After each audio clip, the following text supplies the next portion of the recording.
Good morning, friends. I am before you after a very, very long hiatus. Most of you already know.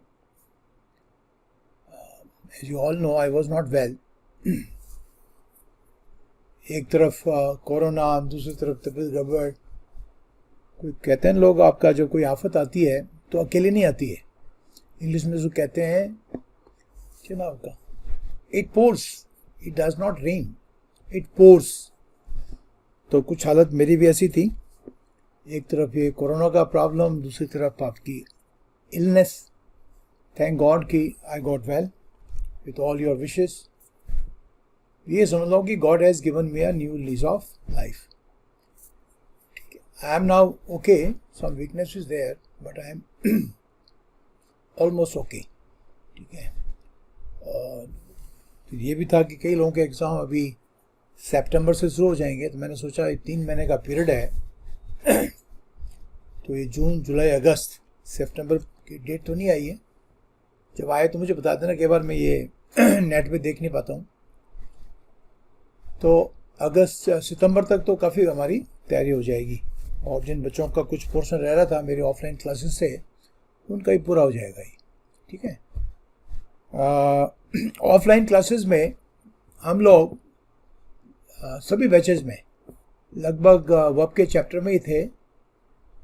तो पिछले मेरे कुछ videos जिसमें आपका gap आ गया, वैसे इसके 6 वीडियो तो मैंने इसमें डाले थे आपके इसके सब्जंक्टिव मूड के, और उससे पहले स्टेटिव वर्ब के थे. और आज मैं आपको कराऊंगा जो होगा और नॉन फिनाइट वर्ब्स का. तो अब के जो 3-4 चैप्टर हैं, इनमें से काफ़ी क्वेश्चंस एग्जाम में पूछे जाते हैं. तो आज इस पर अपन कंसंट्रेट करेंगे. और मैं आप लोगों को फिर कहूँगा, ये मेरा 94th वीडियो है. इसमें वोकैब के, पेपर सॉल्यूशन के बहुत सारे हैं, मीडियम फ्रेजेस के भी हैं, सीक्वेंसिंग के भी हैं. तो उनको आप थोड़ा देखें, दोबारा देखें इन वीडियोस को. आपने डाउनलोड करके उनको देखें और सीरियसली इनकी पढ़ाई करें. ठीक है. क्योंकि सब लोग बहुत बढ़िया तैयारी करके अभी बैठे होंगे सितंबर एग्ज़ाम के लिए. ठीक है. अभी CHSL का भी दोबारा हो रहा है. जिनका नहीं हुआ है वो तो शायद जल्दी हो जाएगा. तो ये जो तैयारी है ये आपकी बड़े काम की आने वाली है.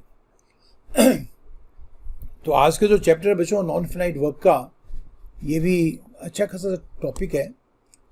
और एग्ज़ाम में इस चैप्टर से भी काफ़ी क्वेश्चन पूछे जाते हैं. लेकिन आप सबको बता रहा हूँ, केवल ग्रामर पढ़ने से ही काम नहीं चलेगा. हमको इंग्लिश सीखनी है.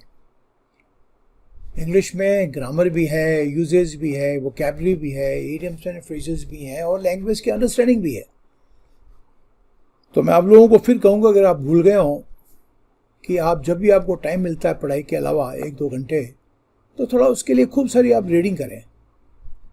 और रीडिंग करते करते आपके सामने कोई फ्रेज आता है, कोई वर्ड आता है, कोई यूजेज आता है, कोई कोलोकेशन आता है, उसको अंडरलाइन करें, उसको अलग से नोट करें और फिर उसको डिक्शनरी में देखें. अगर आपको वो समझ नहीं आ रहा है तो आप मेरे को वो पूछ सकते हैं.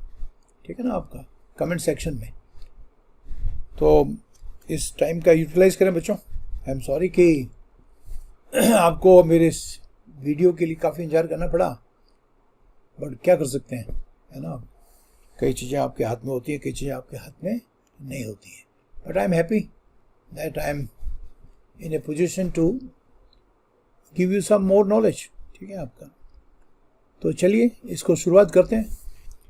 ये जो चैप्टर है आप बच्चों आपका नॉन फिनाइट वर्ब्स का, इसको कंपेयर करो फिनाइट वर्ब से. Finite verbs normal lexical verbs हैं और बिना फिनाइट वर्ब के कोई सेंटेंस बनता भी नहीं है. फिनाइट समझ गए आपका.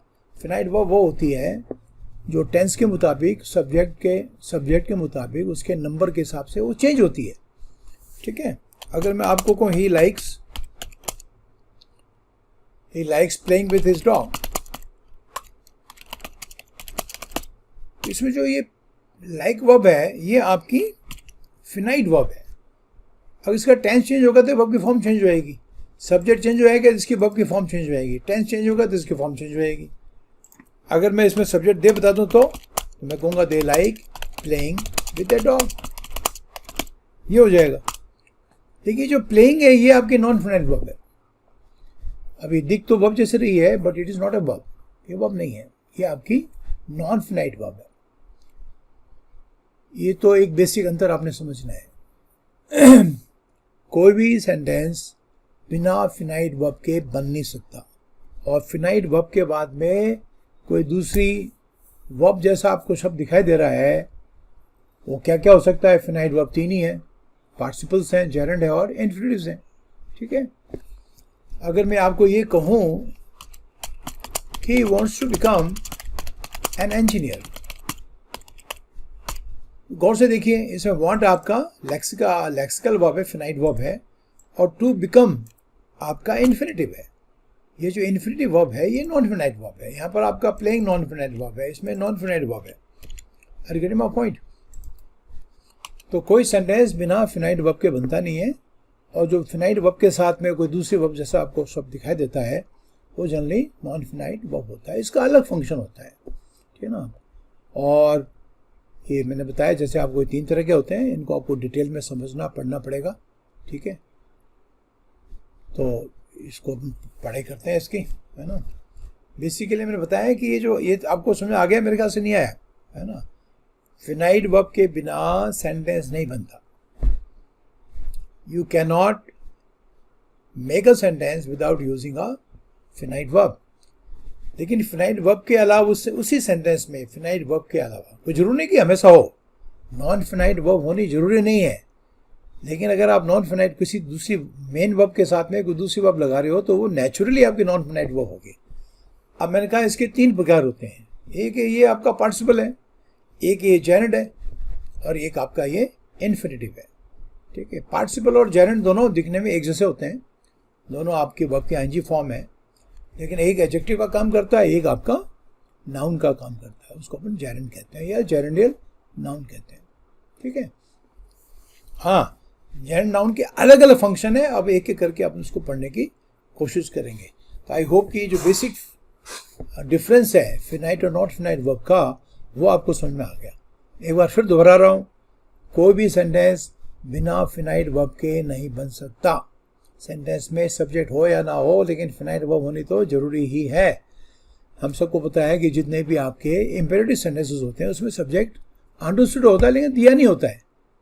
तो बिना सब्जेक्ट के भी सेंटेंस बन सकता है, ठीक है ना। आपका कम होम अगर किसी को आपने कहा तो सब्जेक्ट नहीं है, लेकिन सब्जेक्ट अंडरस्टूड है। बोलने वाला जो बोल रहा है वो सेकंड पर्सन को बोल रहा है, तो इसमें यू सब्जेक्ट है।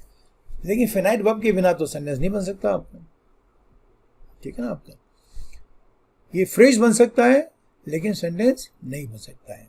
ठीक है, प्लेइंग विद फायर, अब ये सब्जेक्ट बन गया है, playing with fire, playing with fire, ये फ्रेज बन गया है लेकिन ये सेंटेंस नहीं बन सकता। This is not sentence. अब प्लेइंग विद फायर आपका सब्जेक्ट का काम कर सकता है। ठीक है, playing with fire is dangerous, आग के साथ खेलना खतरनाक है ना। तो इसमें प्लेइंग क्या है? प्लेइंग एक एक्टिविटी का नाम है, ठीक है। और जो सब्जेक्ट आपका प्लेइंग है, फायर नहीं है। आप मुझे बता सकते हो ऐसा क्यों है? तो जब भी आप कोई सेंटेंस को देखते हो तो उसको एनालाइज करो। फायर जो है विथ का ऑब्जेक्ट है, विथ आपका प्रिपोजिशन है। प्रिपोजिशन का जो ऑब्जेक्ट होता है कभी सब्जेक्ट बनता नहीं है। कोई आपसे कहे कि इसमें सब्जेक्ट क्या है, फायर है, प्लेइंग है, तो आप आंख बंद करके कह सकते हैं इसमें सब्जेक्ट आपका प्लेइंग है। तो प्लेइंग इसमें नॉन फिनाइट वर्ब है और जो सब्जेक्ट का काम कर रहा है, ठीक है ना आपका। और इसमें ये जेरेंड है, इसको जेरेंड कह सकते हैं आप, इसको जेरेंडियल नाउन कह सकते हैं। तो पहले से एक सिंपल सी अंडरस्टैंडिंग होनी बहुत जरूरी है कि हैं क्या, ठीक है। Playing can be a participle sir आपका। अगर मैं आपको पूछ रहा हूं what are the playing conditions for the match, ये आपने 20 बार सुना होगा।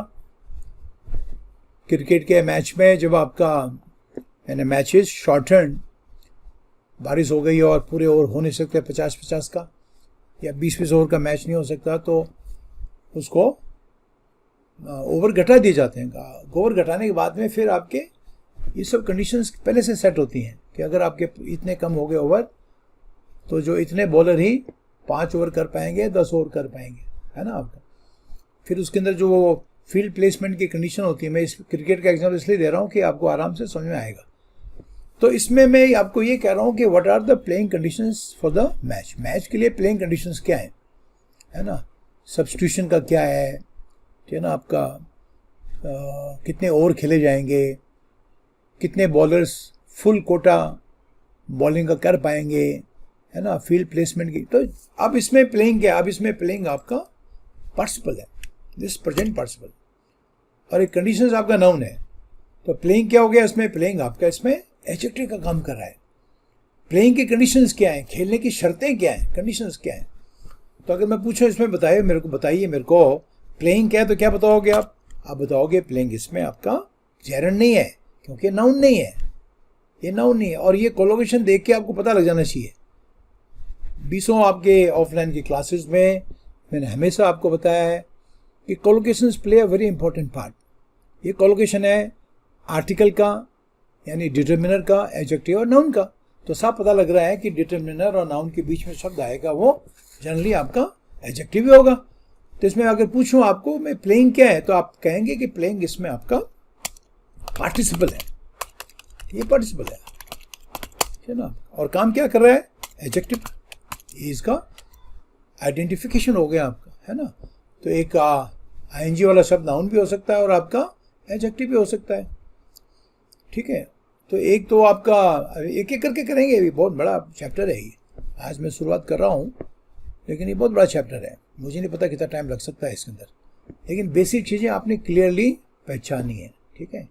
अगर वर्ब की आईएनजी फॉर्म वाला शब्द नाउन का काम करे तब वो जेरंड है, ठीक है। अगर वो एडजेक्टिव का काम करता है, पता कैसे लगेगा एडजेक्टिव का, ऐसे पता लग जाएगा आपको। अगर आईएनजी वाले फॉर्म का शब्द है, ठीक है, तो उसका पता लग जाएगा अगर वो जेरंड है। अगर वो किसी पॉजिटिव एडजेक्टिव के बाद में, किसी डिटर्मिनर के बाद में आ रहा है, बात कर रहा हूँ आपको, ठीक है ना, तो वो बेसिकली हमेशा जेरंड ही होगा, ठीक है ना। जैसे मैं आपको कहूँ ही सिंगिंग, मैं सेंटेंस अभी नहीं लिख रहा हूँ, लेकिन मुझे बताओ आपका इसमें सिंगिंग क्या है, तो आप आंख बंद करके कह सकते हैं ये जेरंड है। कैसे पता लगा आपको, हिज आपका पॉजिटिव एडजेक्टिव है, डिटर्मिनर है हिज, है ना आपका, तो इसके बाद में नाउन ही आएगा। अगर मैं आपको कहूँ हिज सिंगिंग ऑफुल, उसकी सिंगिंग बड़ी गंदी है, ऑफुल का तो था बहुत खराब, ठीक है। और ऑफुल इसका कॉम्प्लीमेंट हो गया सिंगिंग का, इज आपका लिंकिंग वर्ब है। तो सिंगिंग क्या है इसमें, सिंगिंग इसका बिल्कुल आंख बंद कर कह सकते हैं आपका ये जेरंड है। तो आई होप कि आपको ये तो आइडिया क्लियर हो गया है कि आईएनजी वाले शब्दों में इसमें कई बार कन्फ्यूजन हो सकता है, ध्यान रखना, ठीक है। अगर मैं सेंटेंस दूं flying kites on the roof without a parapet wall, ऐसे इंसिडेंट पहले बहुत होते थे, इट्स डेंजरस। इस सेंटेंस को आप एनालाइज करके देखें, flying kites on the roof without a parapet, समझते हो आपका पैरापेट वॉल, है ना, ये छत में जो मुंडेर बनाई जाती है ना आपका, पहले बहुत एक्सीडेंट होते थे ऐसे, अगर आपको ध्यान हो तो। बाद में खैर माँ बाप ने इस दीवार को ऊंचा कर दिया हो। पहले आपकी छत फ्लैट होती थी और पतंग उड़ाते उड़ाते पीछे पता लगता नहीं था पीछे क्या है, गिर जाते थे, कई लोगों के हाथ पांव टूट जाते थे, कई बच्चों की डेथ भी हो जाती थी। अब मुझे बताओ आप कि ये फ्लाइंग काइट्स में फ्लाइंग क्या है, डेंजरस फ्लाइंग एक एक्टिविटी का नाम है, ध्यान रखना आपको। तो इसमें फ्लाइंग आपका जेरंड है। उड़ा क्या रहे हो, तो जो कि आपको एक चीज़ बता रहा हूँ, ये जो नॉन फिनाइट वर्ब्स हैं, ये वर्ब तो नहीं है, ये वर्ब तो नहीं है, लेकिन बनी तो वर्ब से हैं, इसलिए इनमें वर्ब के भी गुण रहते हैं, तो इनके भी आपके ऑब्जेक्ट होते हैं। अगर मैं पूछूं काइट्स क्या है, तो kite flying gerund, sorry flying जो पार्टिसिपल है जेरंड है, उसका ऑब्जेक्ट है काइट्स, तो ये एक्टिविटी का नाम है फ्लाइंग, ठीक है आपका। Are you getting my point. अगर मैं ऐसे लिखूं flying in the sky,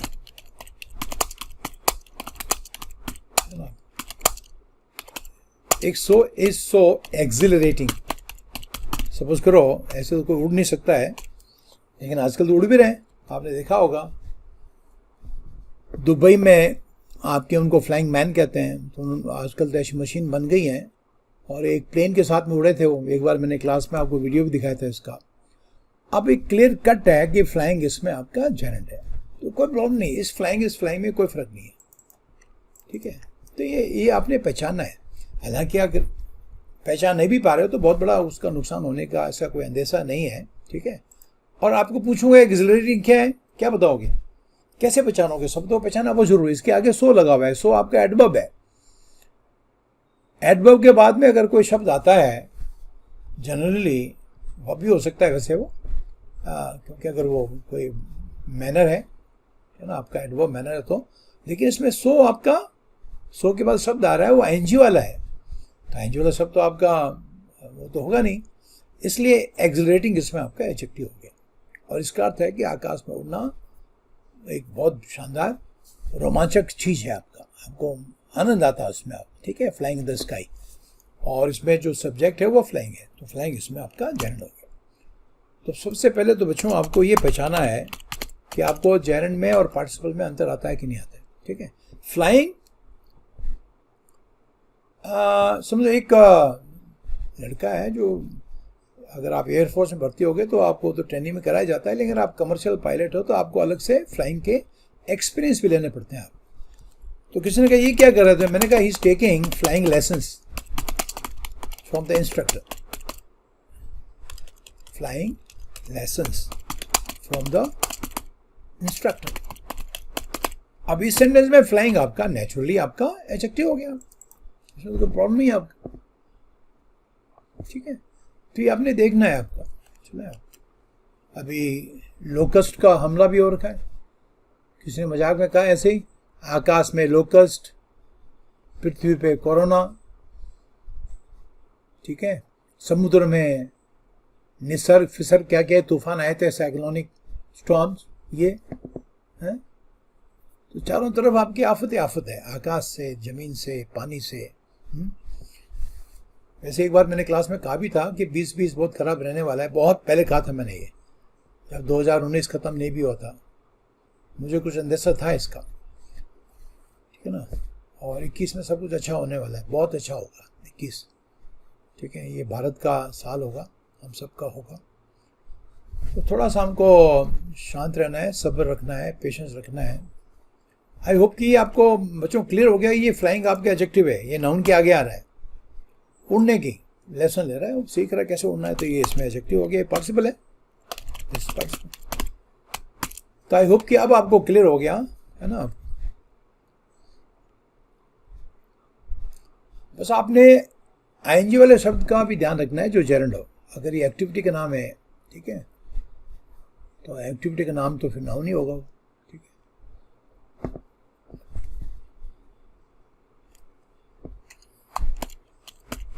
flying birds pose a great threat to the planes. Planes means aeroplanes. अब इसमें ये फ्लाइंग आपका इसमें एडजेक्टिव है, क्योंकि जो खतरा पैदा करते हैं प्लेन्स के लिए वो बर्ड्स हैं, फ्लाइंग नहीं है, ठीक है। बर्ड्स का ये गुण है कि उड़ रही हैं, उड़ती हुई चिड़ियाँ हैं, तो इसमें फ्लाइंग क्या है, इसमें फ्लाइंग आपका एडजेक्टिव। तो सबसे पहले आपने ये पहचानना होता है, और इसमें कुछ नहीं करना बच्चों, आपने पढ़ना पड़ता है, ये इसको समझने के इतना कोई खास बात नहीं है। मैं जो कह रहा हूँ आपको समझ आ रही है कि नहीं आ रही है? अगर मैं आपको कहूँ flying birds pose a great threat to the planes, सब ये तो सबको पता है ना कि आपके अगर कोई हवाई जहाज चिड़िया से टकराता तो वो प्लेन क्रैश हो सकता है। तो पहले तो ये क्लियर कट होना चाहिए आपको कि ये आईएनजी वाला शब्द है क्या, है ना। Flying birds pose a great threat to the planes आपका। और एक्टिविटी जैसे मैंने कहा boiling eggs, boiling eggs is a child job. अंडे तो भाई कोई भी बोल सकता है, इसमें कोई आपको संजीव कपूर होने के बनने की जरूरत तो नहीं है। तो इसमें बॉइलिंग एक एक्टिविटी है, तो ये एग्स को बॉईल किया जा रहा है, ठीक है। और बॉइलिंग का जो ऑब्जेक्ट है वो आपका एग्स है, यानी अंडों को उबालना बच्चों का खेल, बच्चों का काम है, तो कोई भी कर देगा आपका, बड़ी बात नहीं है। हाँ, वो हार्ड बॉयल हो जाए अलग बात है, ये कच्चे रह जाए वो भी हो सकता है, तो इसमें पूछूंगा आपको बॉइलिंग क्या है, तो बॉइलिंग इसमें आपका झरण है, नाउन का काम कर रहा है, ये एक्टिविटी है, ठीक है। एंड इफ आई से boiling water is good for washing floor, उबल तो ऐसे करना नहीं चाहिए, वैसे सेंटेंस बनाया मैंने, ऐसे करना नहीं है, लेकिन बहुत सारे लोग जो उबल तो पानी डालते हैं फर्श पे, फर्श में अगर बहुत ज़्यादा स्लाइम है ना आपका, your floor has become very slimy, word आना चाहिए स्लाइम, स्लाइमी। तभी तो आपको कहता हूँ आपको कि अगर आपने अपने वोकैब को ठीक नहीं किया तो क्या होगा। स्लाइम का देखा आपने, अगर टाइल्स के बीच में जो गैप होता है उसमें एक गहरा सा हरे रंग का सा बन जाता है, वो एक्चुअली सब आपके बहुत कचरा है, वो ठीक है ना, वो जूस में जम्स भी होते हैं। तो बॉइलिंग वाटर डाल के उसको रगड़ दो तो साफ हो जाएगा आप, है ना आपका। तो इसमें बॉइलिंग क्या है, ये इस अभी बॉइलिंग इसमें झरण नहीं है। फ्लोर को वॉश करने के लिए पानी अच्छा है, पानी कैसा होना चाहिए, बॉइलिंग, तो बॉइलिंग पानी का गुण हो गया ना, तो इसमें ये पार्टिसिपल हो गया। तो मेरे को उम्मीद है कि मैं आपको समझा पा रहा हूँ, ठीक है। और ये वर्ड भी आने चाहिए, स्लाइम, स्लाइमी, ठीक है। कोई भी शब्द आता है जो मैं यूज करता हूँ या आप पढ़ते हो, उसको फट से डिक्शनरी में देखा करो, ठीक है।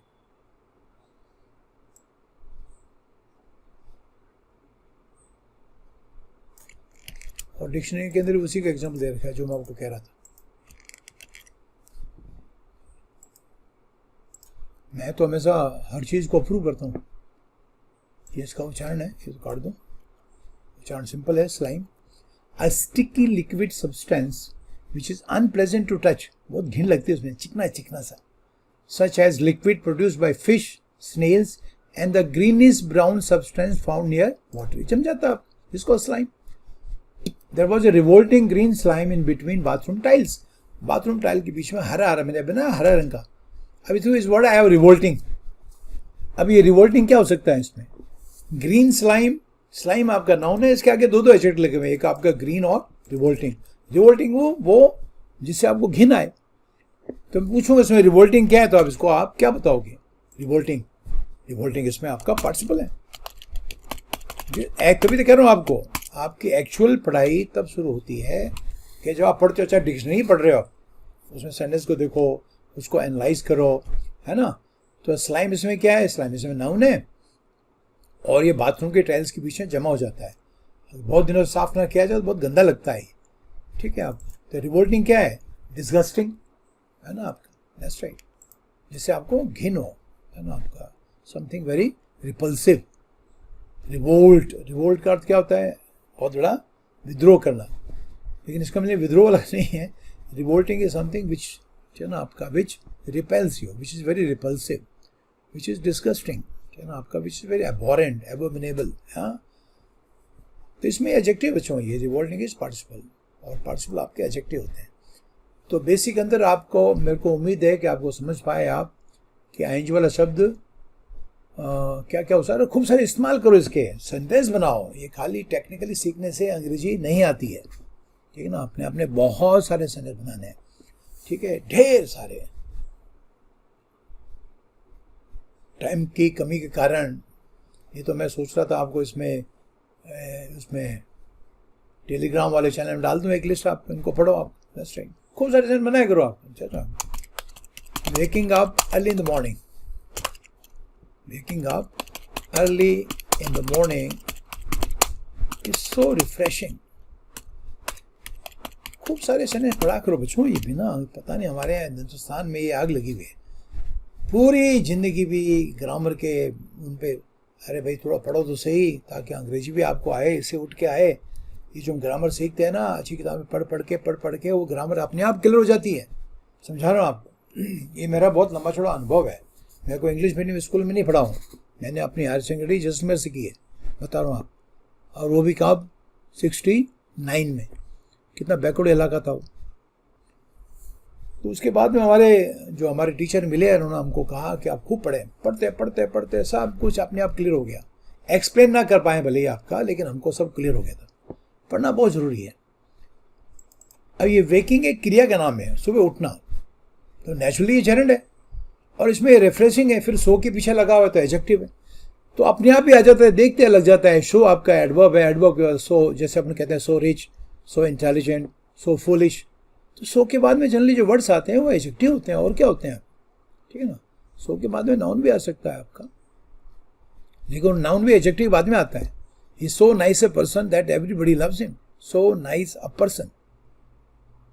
तो ये जो अपने आप समझ आने शुरू हो जाती है कि सो के बाद में जनरली शब्द जो आता है, ठीक है ना, आपका एडवर्ब के रूप में, तो आपका वो एडजेक्टिव होता है।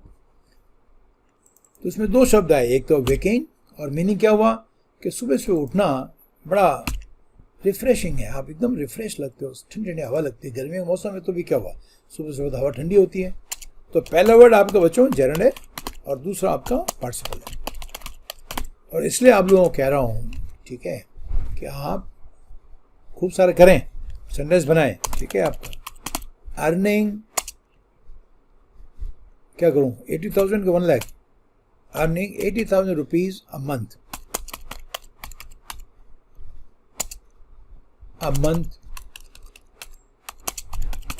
Is not easy. Sentence simple ही होते हैं, एक सेंटेंस पढ़ते हैं उसी में पूरी ग्रामर पढ़ लेते हैं। अरे ऐसा थोड़ा होता भाई, हमको हजारों सेंटेंस बनाने की आवश्यकता है। अब मुझे बताओ इसमें अर्निंग क्या है, और जो मैंने वर्ब लगाई है ये 80,000 रुपये के लिए लगाई है, इसके लगाई है, अर्निंग के लिए लगाई है ना। 80,000 रुपया सिंगुलर प्लूरल दोनों हो सकते हैं, ये भी आपको पता होना चाहिए। वो तो नाउन की बात है, पता नहीं वो भी ध्यान है या नहीं है। 80,000 रुपीज़ अगर अमाउंट है तो सिंगुलर होते हैं, और 80,000 रुपये कहीं रखे हुए हैं तो वो प्लूरल है। लेकिन फिलहाल मैं उसको बताता हूँ, अभी एक सेकंड आपको पहले अर्निंग बता दूँ। अर्निंग बच्चों इसमें जेरंड है, this is the name of an activity. Are getting point, ये जेरंड हो गया। और किसी ने कहा he is the only earning hand in his family.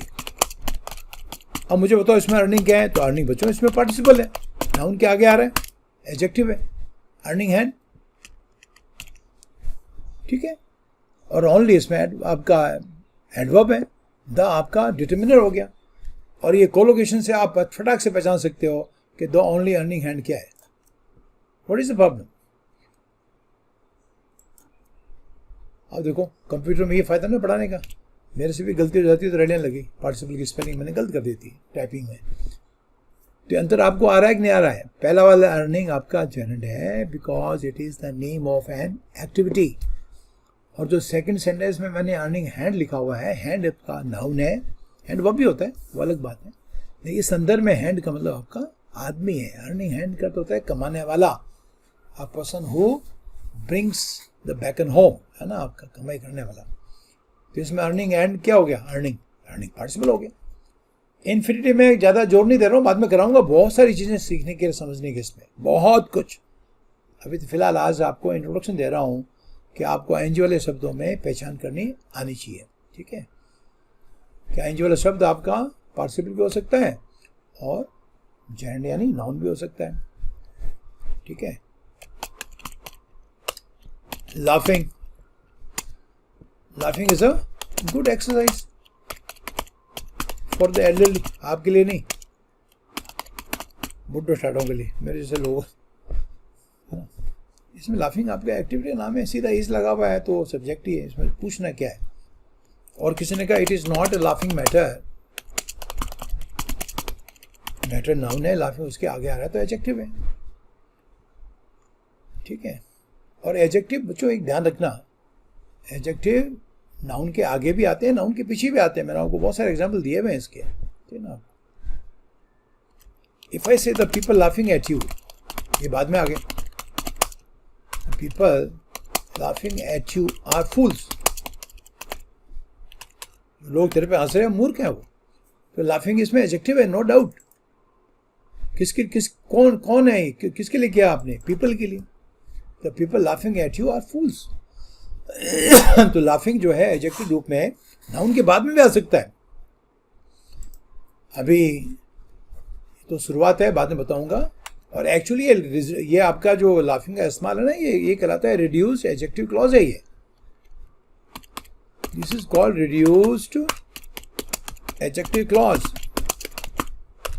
Reduce क्यों?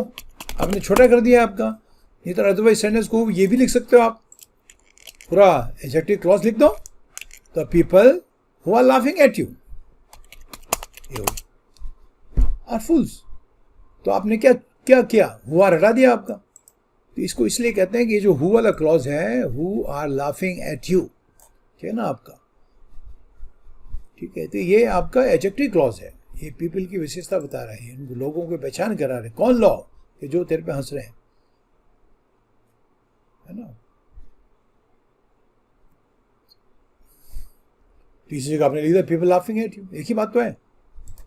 तो ये जो एडजेक्टिव होते हैं ये नाउन के बाद में भी आते हैं। जनरली जो नाउन के बाद में आते हैं वो रिड्यूस एडजेक्टिव क्लॉज को रिप्रेजेंट करते हैं। मैं एक दो उदाहरण आपको और देता हूँ, ठीक है। If I say the children playing in the park, the children playing in the park are from my neighbourhood, are from my neighbourhood, मेरे पड़ोस हैं बच्चे। ये प्लेइंग एडजेक्टिव है और ये इससे यही पहचान इसकी एक और भी है कि ये बता रहा है कि रिड्यूस एडजेक्टिव क्लॉज है। The children who are playing in the park, ये पूरा एडजेक्टिव क्लॉज हो गया। तो आई होप बच्चों के आपको ये फिलहाल ये पहचान में आ गया है कि ये आईएनजी वाला शब्द आपका जेनेड है या एडजेक्टिव है, ठीक है। तो आज के लिए ये काफ़ी है, फिर आगे चलेंगे, बहुत सारे इसमें मैंने आपको बनाने हैं, ठीक है। इस वीडियो को शेयर करें, है ना, और मैं इसका लिंक भी डाल दूंगा टेलीग्राम चैनल पे, तो आप इसको अपने फेसबुक के वगैरह में करें यार, इसका तुम प्रमोशन बिल्कुल नहीं करते रहे बच्चों, ठीक है। तो okay then, see you in the next video.